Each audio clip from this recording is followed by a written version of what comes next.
next on Contemplate. Prior to Jesus Christ and the change in the world that came from Christianity, there was nothing like the kind of charity and help that now exists in the world.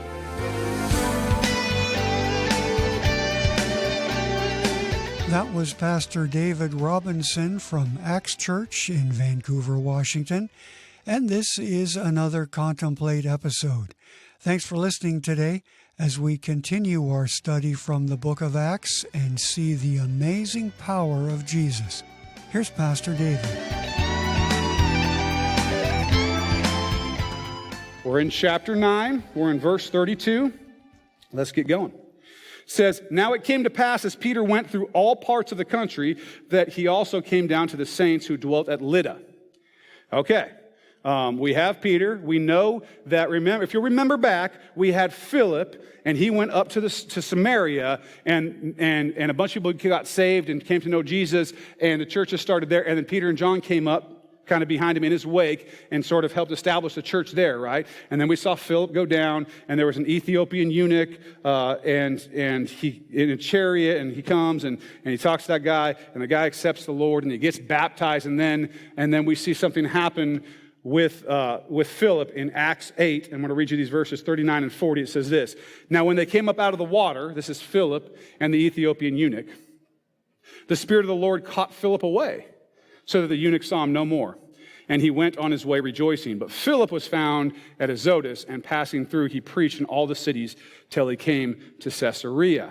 Okay, so why are there Christians at Lydda where Peter is now in this verse? Let's look at the map. Hook me up with my map. All right. At the bottom of the map, you may be able to see at the very bottom, left-hand corner to you all, is a place called Ashdod. Same place as Azotus, okay? I didn't find a map that said Azotus. It says Ashdod. Same city, no difference, okay? Just a different name for that city. That is where Philip was caught away to. So that's where he ended up. And then it says he went through all this region, these cities, up to Caesarea, which you'll see on the coast towards the top, maybe the top third of the map, you see Caesarea, okay? Now, if you look from Ashdod or Azotus up just a little ways, you'll see Lydda, okay? So what probably happened, I think, is that Philip had gone through here and established the church in these towns and these cities there in Lydda, Joppa, and so on, all the way up through to Caesarea. And once again, as we see Peter, who had come back to Jerusalem after his trip to Samaria, has gone back out now to help establish these churches. He ends up at Lydda, which I think was probably a church, or possibly anyway, a church that would have been established by Philip as he continued on in his missionary journey. Okay.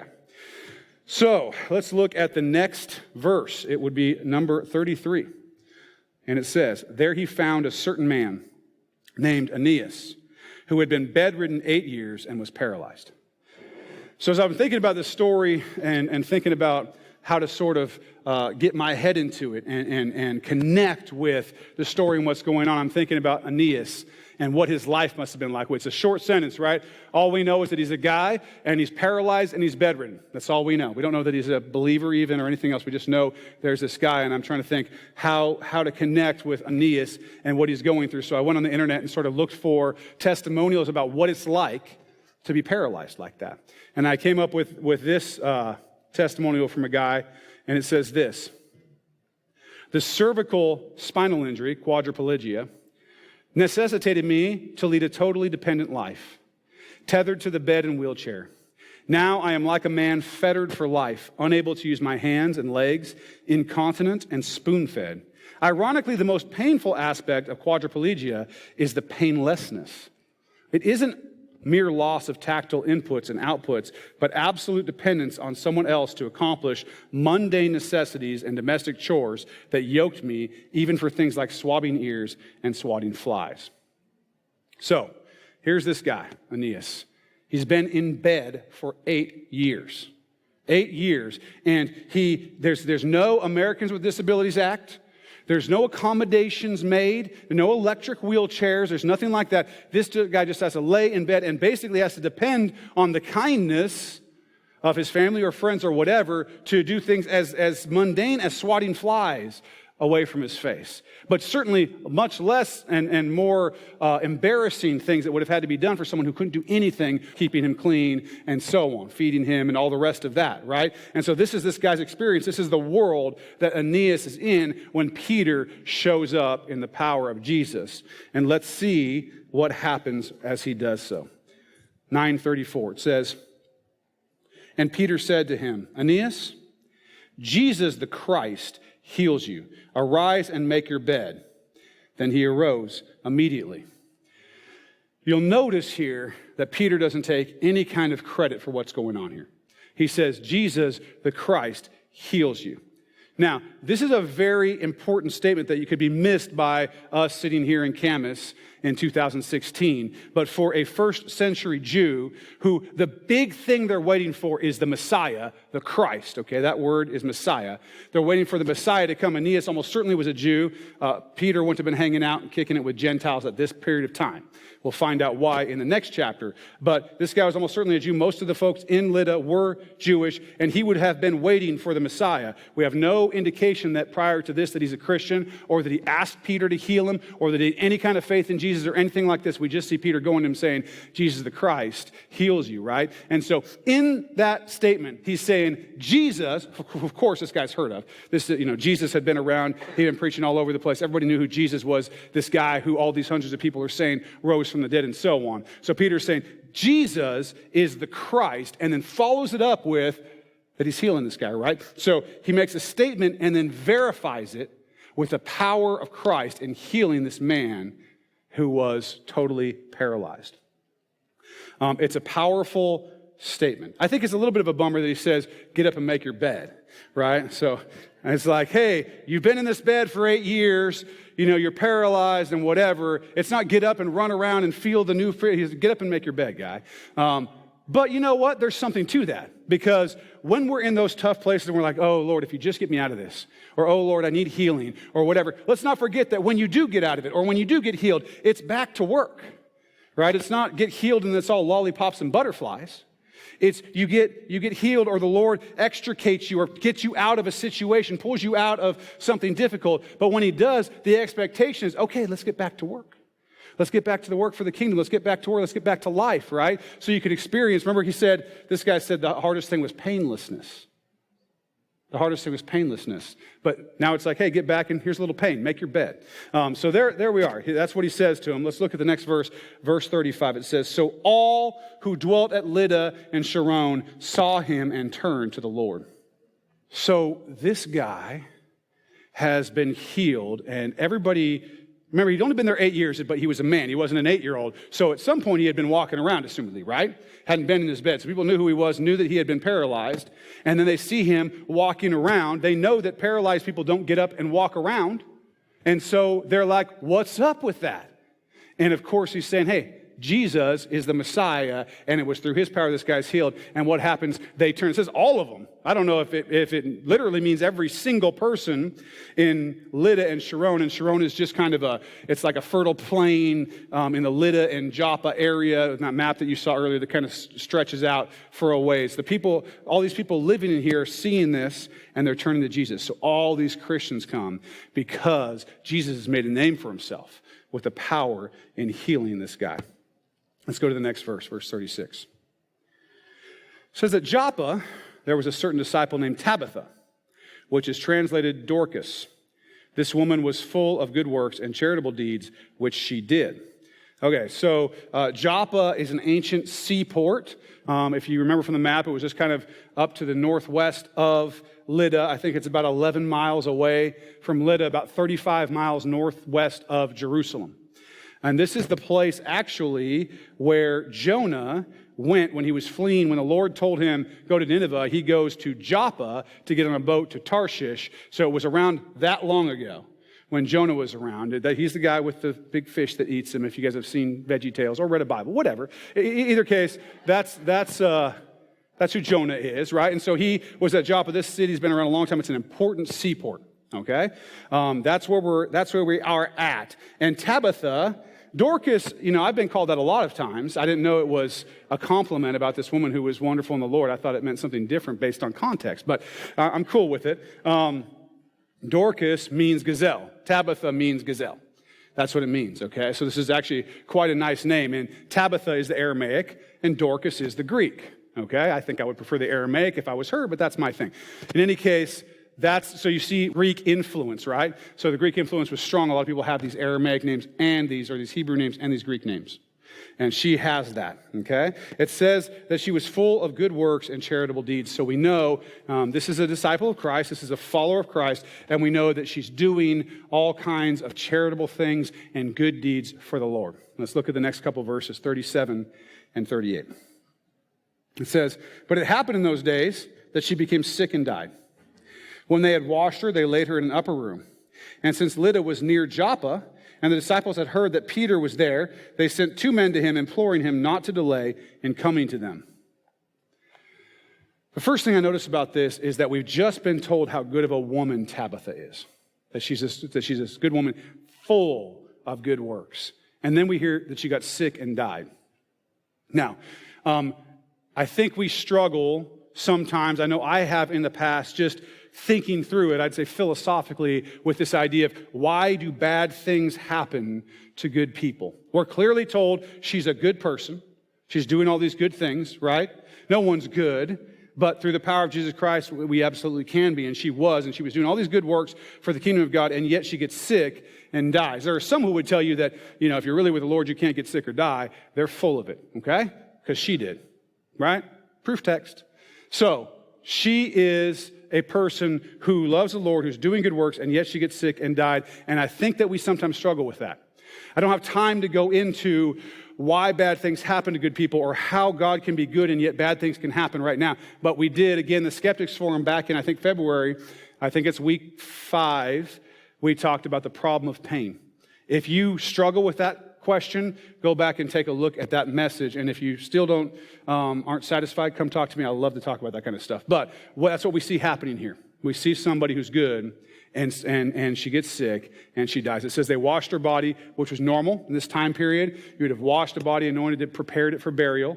So that's what they've done. And then I don't know why they went to get Peter. I don't know why. It says he was nearby. He was 11 miles away, which may be no big deal for us. Some of you may live 11 miles from here, but that's with a car, right? These guys are sandals and dirt roads, so 11 miles doesn't seem that close to me. But they sent these guys to go get Peter, and I don't know if it was because these are young believers, because we know the church is relatively new, right?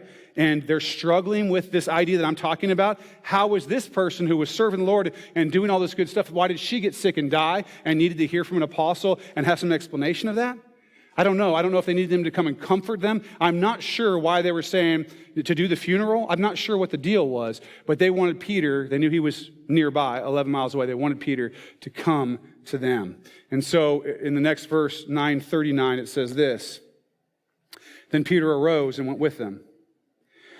When he had come, they brought him to the upper room, and all the widows stood by him weeping, showing the tunics and garments which Dorcas had made while she was with them."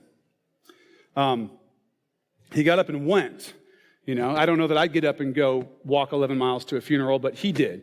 He saw the need, whatever exactly that need was, he saw that it was there, and he got up and he went to go see what was going on with this thing. I doubt that he would have known this woman, but he may have known her by reputation. It sounds like she was quite a gal. And the really cool thing about this little verse, this little section, I think is just so amazing, is that as he walks in, you have all these widows, all these people whose lives this woman has touched, literally holding physically up for him so he can see her good works. So he can see, the love of Christ that was in this woman. They're sitting there holding up all these things that she's sown for these widows. These widows who would have been destitute. Again, they can't just go and get, assistance or something like that. They rely on the charity of other people, and Tabitha is a woman who has done so. She has been literally sewing together. You couldn't go to Walmart back then. Okay, you had to sew your clothes, even make the fabric, right? So this was diligent, hard work that she had done. And here are these people holding up her good works, physically holding up her good works. I think we all hope that at the time that we die, and there's a funeral or however it works, that there will be some evidence of the love we had for Christ in our life and for other people.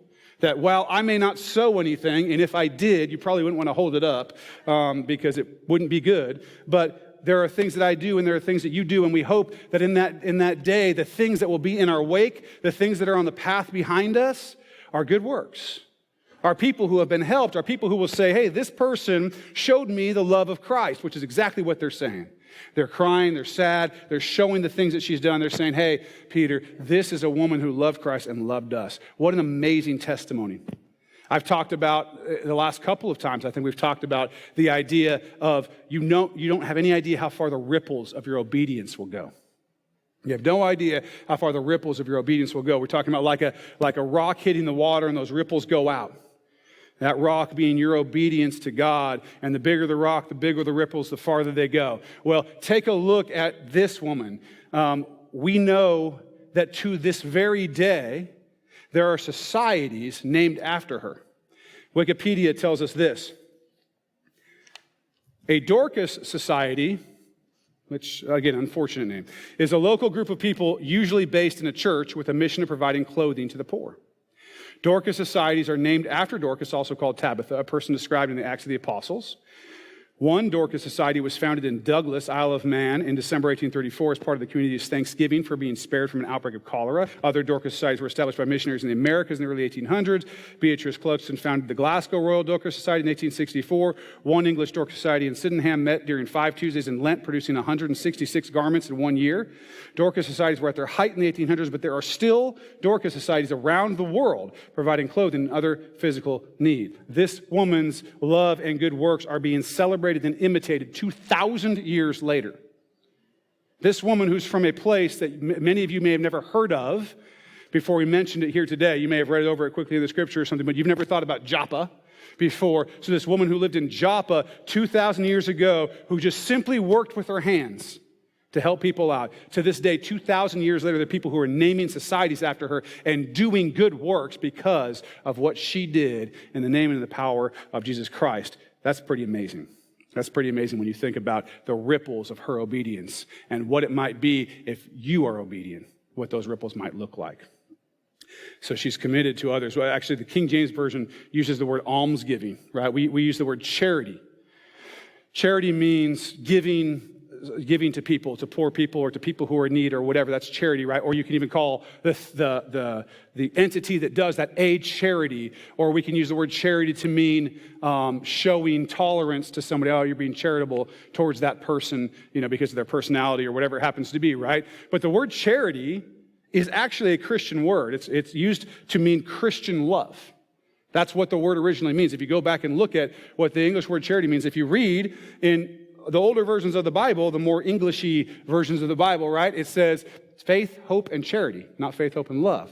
Charity is Christian love. We now use the word that was originally for Christian love to describe all this type of stuff where you help people out, where you do good things for people, right? Charitable hospitals, orphanages, all these things. These are things that flow from Christianity, that flow from following Christ. Prior to Jesus Christ and the change in the world that came from Christianity, there was nothing like the kind of charity and help that now exists in the world.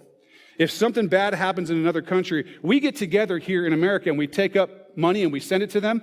You don't hear about that when you read about the Egyptians back in Genesis and they were all starving. You don't hear that the people in Mesopotamia or Syria were taking up a collection and sending it to them. It didn't exist. And it didn't exist. This is a Christian principle that we sacrifice and that we give and that we're charitable towards others. And it has gone all the way 2,000 years to continue today to be a thing that we put high praise on in our society. And many of us don't even realize that even the word charity is a Christian word. But this woman she embodied this. She embodied this. Okay. Let's look at the next couple verses, 40 and 41. It says, but Peter put them all out and knelt down and prayed. And turning to the body, he said, Tabitha, arise. And she opened her eyes, and when she saw Peter, she sat up. Then he gave her his hand and lifted her up, and when he had called the saints and widows, he presented her alive. It's pretty impressive. Here we see the second major miracle of this section. Tabitha is raised from the dead. And here's the thing. I don't know. I mean, I know Peter had seen people raised from the dead before. He had been with Jesus and so on. But this got to be a little freaky, right? And you tell the person to get up and their eyes open up, and, in front of you. I would be a little tripped out by that. Even if I knew, it's the power of Jesus and so on, it would trip me out a little bit to see somebody rise from the dead. But here's Peter in this situation. But he had been in almost this exact situation before. Almost exactly. We look at the story of Jairus' daughter with Jesus. And I'm going to read it to you from Mark. That's actually in Matthew 9:23 through 25 also. But I'm going to read you from Mark 5. Starting at verse 40, last part of verse 40, it says, "But when he had put them all outside," and this is Jesus, "he took the father and the mother of the child and those who were with him," which included Peter, by the way. If you read a little earlier in the section, we know that Peter's one of the disciples that's with Jesus at this time, goes in with Jesus and entered where the child was lying. Okay, this child was dead. This is Jairus' daughter. It says, "Then he took the child by the hand and said to her, Talitha Kumi," which is translated, "Little girl, I say to you, arise." Immediately the girl arose and walked, for she was 12 years of age, and they were overcome with great amazement. Now, look at the similarities of these two stories, right? It's basically the same thing. Peter comes in, he tells people to leave, here he prays, he tells her to get up, she gets up, and here we go. It is so similar, in fact, that this is very interesting to me, maybe it won't be to you, we'll see.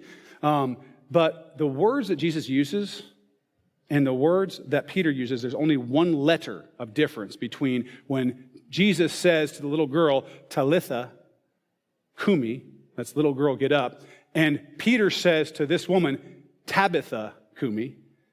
There's only one letter different. Talitha means little girl. Tabitha was her name. And so it's so similar that it shows, it's just one of those things that I think is there in Scripture to show us what it looks like to be a disciple. You're literally doing exactly what you've seen the Master do. What you've seen the Master do, which is our calling as well, to see how Jesus walked and to walk like him. Okay? So Peter is a true disciple. I don't know that he knew when he was coming there that this woman was going to be raised from the dead. I don't know that he knew until the moment that maybe the Holy Spirit revealed to him as he's praying next to her body and says, tell her to get up. And it would have taken amazing faith, in my opinion, to say to a dead body, get up. It would be, because it's embarrassing if it doesn't happen, right? That's why you send everybody out of the room, I guess. But in any case, it would take a lot of faith, right? Most of us would feel uncomfortable about that, but Peter's got this incredible faith, and he's seen the Master do it. He knows the power of Jesus Christ. So, do you know the power of Jesus Christ?